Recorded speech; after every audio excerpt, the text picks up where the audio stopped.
ఈరోజు అత్యంత అద్భుతమైనటువంటి నక్షత్రము పునర్వసు నక్షత్రంలో జన్మించిన వారి యొక్క గుణగణాలు, వారు ఎలాంటి రుద్రాక్షలు ధరించాలి, ఎలాంటి నవరత్నాలు ధరించాలి, వారి యొక్క గ్రహస్థితి ఏ విధంగా ఉంటుందో సంపూర్ణంగా తెలుసుకుందాం. మిగతా నక్షత్రాల గురించి సంపూర్ణ వివరణ కింద డిస్క్రిప్షన్ లింక్లో ఉంటుంది. లింక్ క్లిక్ చేసి చూడగలరు. ఈ పునర్వసు నక్షత్రానికి అధిపతి గ్రహములన్నిటిలో కల శుభగ్రహముగా చెప్పేటువంటి గురువు. మరి ఈ నక్షత్రము ఎరుపు రంగుతో కూడినటువంటి నారింజ రంగులో మనకు ప్రకాశిస్తూ ఉంటుంది. పునర్వసు 1, 2, 3 పాదాల్లో జన్మించిన వారు మిథున రాశికి చెందుతారు. అలాగే పునర్వసు నక్షత్రం 4వ పాదంలో జన్మించిన వారు కర్కాటక రాశికి చెందుతారు. మరి ఈ నక్షత్రము మిథున రాశిలో 3 పాదాలు ఉన్నాయి, కర్కాటక రాశిలో 1 పాదం ఉంది. కావున ఈ నక్షత్రానికి రాజ్యాధిపత్యం బుధుడు మరియు చంద్రులకు ఇవ్వబడింది. మరి జ్యోతిష్య శాస్త్రాన్ని అనుసరించి గురుడు జీవకారకుడిగా, సంతానకారకుడిగా చెప్పబడ్డాడు. ఈ నక్షత్రంలో జన్మించిన వారికి ఎలాంటి నక్షత్ర దోషాలు లేవు, అనగా చిన్నప్పుడు శాంతులు చేయించుకోని అవసరం ఏమీ లేదు. అలాగే ఈ నక్షత్రం వారికి బాలారిష్ట దోషాలు కూడా లేవు. మరి ఈ పునర్వసు నక్షత్రం వివిధ పాదాల్లో జన్మించిన వారి యొక్క ఆలోచన విధానం ఏ విధంగా ఉంటుంది, వారు ఏ విధంగా ఉంటారు, వారి స్వభావం ఏ విధంగా ఉంటుందో చూద్దాం. మరి పునర్వసు నక్షత్రం 1వ పాదంలో జన్మించిన వారు శాంతి స్వభావం కలవారు.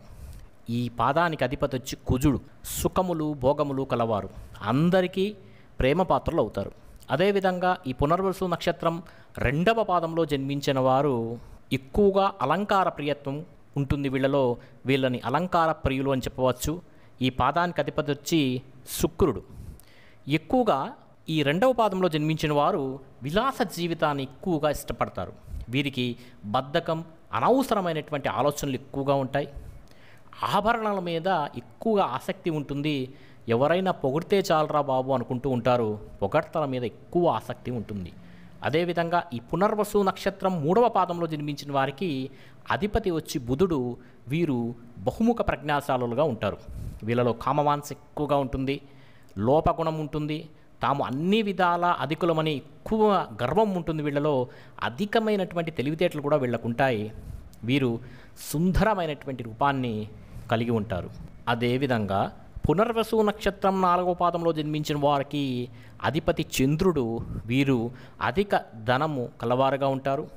పుట్టకతోనే మంచి ధనవంతులని చెప్పవచ్చు. చక్కగా మాట్లాడతారు, నేర్పుగా మాట్లాడతారు. వీరికి స్నేహితులు కూడా ఎక్కువగా ఉంటారు. అయితే వీరు తరచుగా నిర్ణయాలు మార్చుకుంటూ ఉంటారు. తమ నిర్ణయాలను వెంటనే మార్చుకుంటూ ఉంటారు. చాలా భోగభాగ్యాలను అనుభవిస్తారు ఈ 4వ పాదంలో జన్మించిన వారు. మొత్తంగా పునర్వసు నక్షత్రంలో జన్మించిన వారి యొక్క ఈ 4 పాదాల్లో జన్మించిన వారి యొక్క గ్రహస్థితిని చూస్తే ఈ నక్షత్రం వారికి ఎక్కువగా సంచారం చేయడం అంటే చాలా ఇష్టం ఉంటుంది. మరి శ్రీరామచంద్రుని యొక్క నక్షత్రం కూడా ఇదే, ఈ పునర్వసు నక్షత్రమే. ఈయన 14 సంవత్సరాల పాటు అరణ్యాల చుట్టూ సీతాన్వేషణలో సదా సంచారమే చేశారన్నమాట. సాధారణంగా పునర్వసు నక్షత్రం వారు ఆయుధం ఉండి కూడా సాధించుకోలేనటువంటి అసమర్థకులుగా ఒక్కొక్కసారి మిగిలిపోతూ ఉంటారు. వీరికి తామును ప్రదర్శించుకునేటువంటి నేర్పు అనేది ఉండదు. వీళ్ళలో ఉన్నటువంటి టాలెంట్ ఎదుటివారు గుర్తించే విధంగా వీరు ప్రదర్శించలేకపోతుంటారు వాళ్ళ యొక్క సమర్థతను. మరి ఈ పునర్వసు నక్షత్రానికి అధిపతి గురుడు కావడం వలన ఈ నక్షత్రం వారు విలువైనటువంటి సలహాలను, సూచనలను ఇతరులకు ఇస్తూ ఉంటారు. తాము ఇష్టపడే వారి యొక్క సమస్యలను తమ నెత్తి మీద వేసుకొని చాలా బాధపడుతూ ఉంటారు. వీరు ఏ విషయంలోనూ పోటీనైతే తట్టుకోలేరు. అవతల వారిని దెబ్బతీయాలనే ఉద్దేశంతో అవసరానికి మించి ఎక్కువగా ప్రయత్నిస్తూ ఉంటారు. వీరిని వశం చేసుకోవడం అయితే చాలా సులభం. ఎందుకంటే ఎవరైనా వీరి యొక్క సలహాలు, అంటే మీ సలహాల వలన నా జీవితం బాగుంది, చాలా బాగుంది అని చెప్తే చాలు, వాళ్ళకి వీళ్ళు వశమైపోతారు. ఈ పునర్వసు నక్షత్రం నాయకతత్వ నక్షత్రం కావడంతో వీరు చాలా చురుకుగా, చలాకీగా ఉంటూ చక్కటి ఆసక్తి, స్ఫూర్తి, ఆచరణ వంటి మంచి లక్షణాలను కలిగి ఉంటారు. ఏ పైనైనా సరే సై అంటూ ముందుకు దూసుకువెళ్ళేటువంటి మనస్తత్వం వీళ్ళలో ఉంటుంది.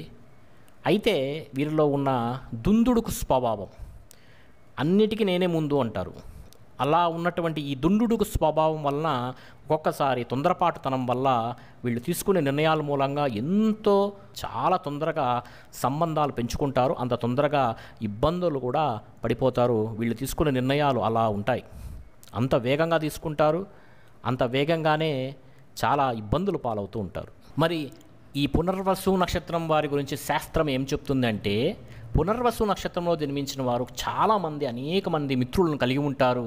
అలాగే ఈ నక్షత్రంలో జన్మించిన వారు మంచి భోజన ప్రియులు అని కూడా చెప్తారు.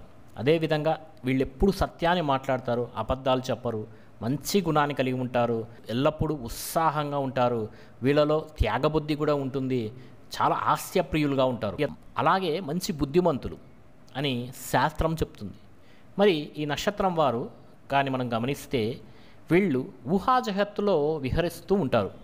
వీరి మనస్సులో అనేక ఆలోచనలు ఉంటాయి, కానీ ఎప్పటికీ వాళ్ళ యొక్క మనస్సులోని ఆలోచనలను బయటపడరు. అనగా వీరికి ఉన్నటువంటి ఇష్టాలను కానీ ఆశలను కానీ ఎదుటివారికి తెలియనేరు. ఈ విధంగా తన మనసులోని మాటలు బయటపడనీయకపోవడం వల్ల వీరి యొక్క ఉద్యోగ విషయంలోనూ ఇంటా బయట కూడా చాలా ఇబ్బందులు పడుతూ ఉంటారు.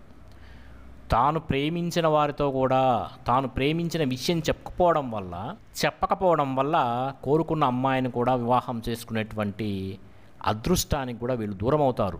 చూసారా, వీరు ఒక్కసారి అద్భుతమైన నిర్ణయాలు క్షణాల్లో తీసుకుంటూ ఉంటారు. అనగా జీవితంలో తమ పెళ్లి విషయం కానీ, వ్యాపార సంబంధాల విషయంలో కానీ, పెట్టుబడులు పెట్టే విషయంలో కానీ, తమ జీవితాన్ని మార్చే ఏ విషయంలో అయినా కూడా క్షణాల్లోనే నిర్ణయాలు తీసుకుంటూ ఉంటారు.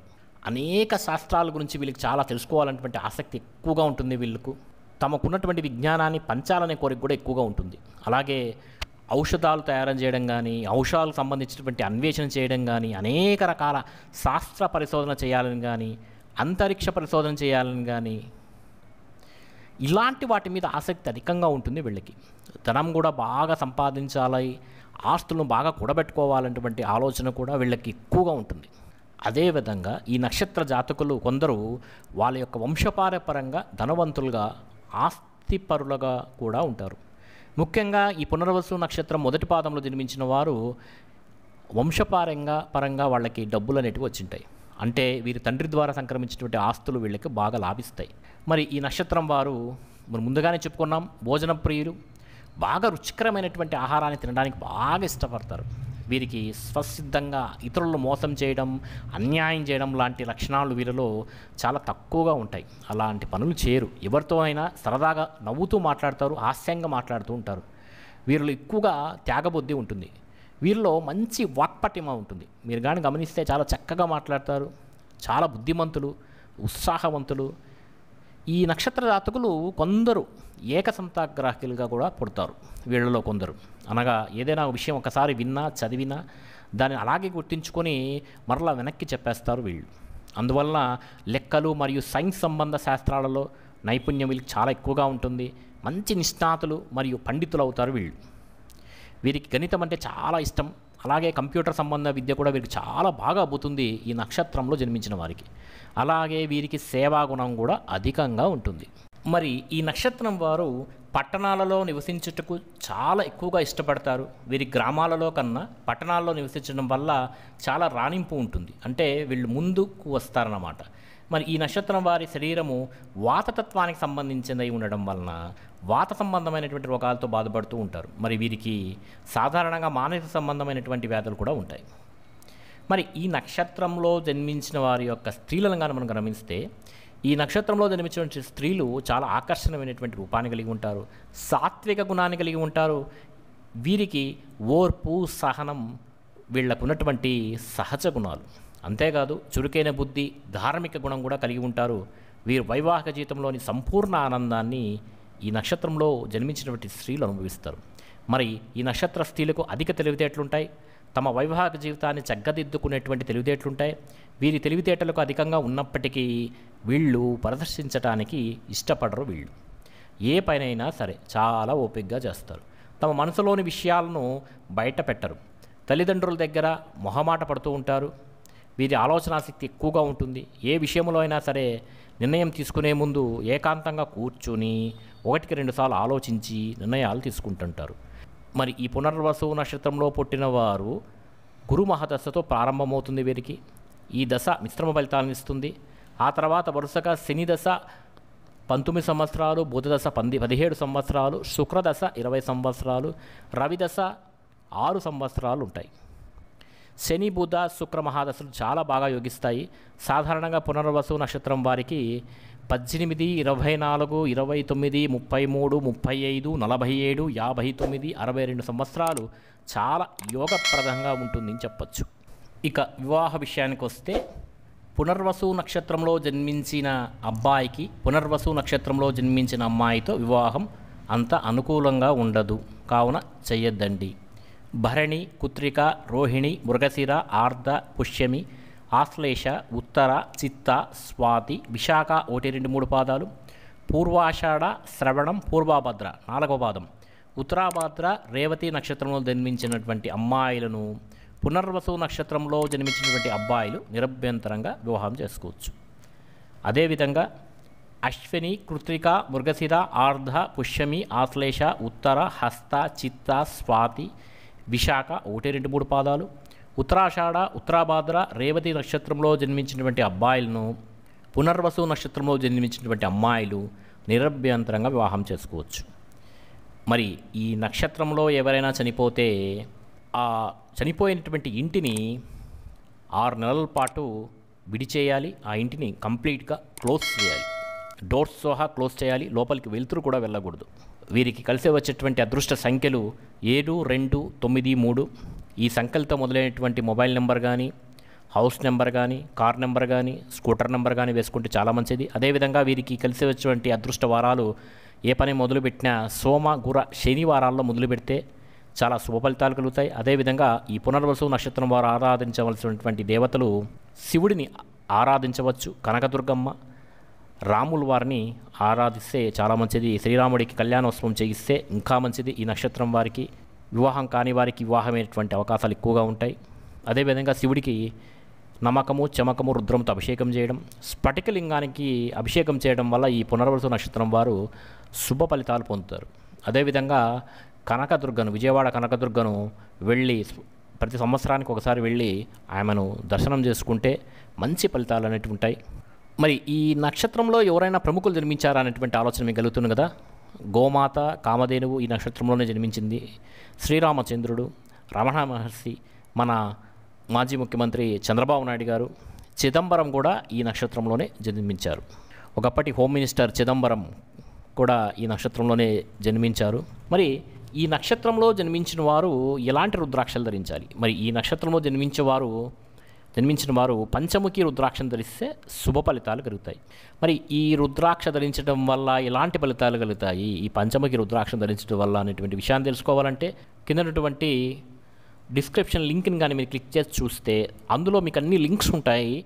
ఈ ప్రతి నక్షత్రం యొక్క లింకు ఉంటుంది, మీ యొక్క రాశి ఫలితాల యొక్క లింకులు ఉంటాయి, అదేవిధంగా రుద్రాక్ష లింకు ఉంటుంది. ఆ లింక్ క్లిక్ చేసి మీరు లోపలికి వెళ్ళి మీరు వీడియో చూడవచ్చు. మరి ఈ నక్షత్రము గురుగ్రహానికి ప్రీతికరమైన రోజు ఈ నక్షత్రం వారు గురుగ్రహముడికి ప్రీతికరమైన రోజున గురువారం నాడు కానీ, శివుడికి ప్రీతికరమైన రోజున సోమవారం నాడు కానీ, గుర్రపౌర్ణమి కానీ, మహాశివరాత్రి కానీ ఇలాంటి పర్వదినాలలో బ్రహ్మముహూర్తంలో ఉదయం పూట ఈ రుద్రాక్షలు ధరించాలి. మరి రుద్రాభిషేకం అర్చన జరిపించిన తర్వాత మహాశివ పంచాక్షరి మంత్రాన్ని ఓం నమ శివాయ అనేటువంటి మంత్రాన్ని జపిస్తూ ఈ రుద్రాక్షను మెడలో ధరించాలి. అలాగే వీళ్ళు ఎలాంటి రత్నాన్ని ధరించాలి? పునర్వసు నక్షత్రంలో జన్మించిన వారు కనక పుష్పరాగాన్ని ధరించాలి. అలాగే మెడలో గంధమాల వేసుకుంటే చాలా మంచిది. అదేవిధంగా ఈ నక్షత్రం వారు వెదురు లేదా గన్నేరు చెట్టును పెంచడం, ఆ చెట్టును పూజించడం ద్వారా చాలా శుభ ఫలితాలు కలుగుతాయి. ఇలా చేయడం వల్ల పెద్ద పెద్ద సమస్యలు వచ్చినా చక్కటి చాకచక్యంతో మిలిగి బయటపడటానికి వీళ్ళకి అనుకూలంగా ఉంటుంది. ఇలాంటి చెట్లను పెంచడం ద్వారా వీళ్ళకి మంచి యోగదాయకంగా ఉంటుంది. పునర్వసు నక్షత్రం గురించి మరింత వివరణ కోసం మీరు మా వెబ్సైట్ని సందర్శించవచ్చు. డిస్క్రిప్షన్ లింక్లో మా వెబ్సైట్ ఉంది. వెబ్సైట్ వచ్చి www.thesimiastro.com. మీకు వీడియో నచ్చినట్లయితే తప్పకుండా లైక్ బటన్ ప్రెస్ చేయండి. ఈ వీడియోని మీ ఫ్రెండ్స్ అండ్ ఫ్యామిలీకి షేర్ చేయండి. కొత్త వారైతే ఛానల్ సబ్స్క్రైబ్ చేయండి, పక్కన ఉన్నటువంటి బెల్ ఐకాన్ క్లిక్ చేయండి.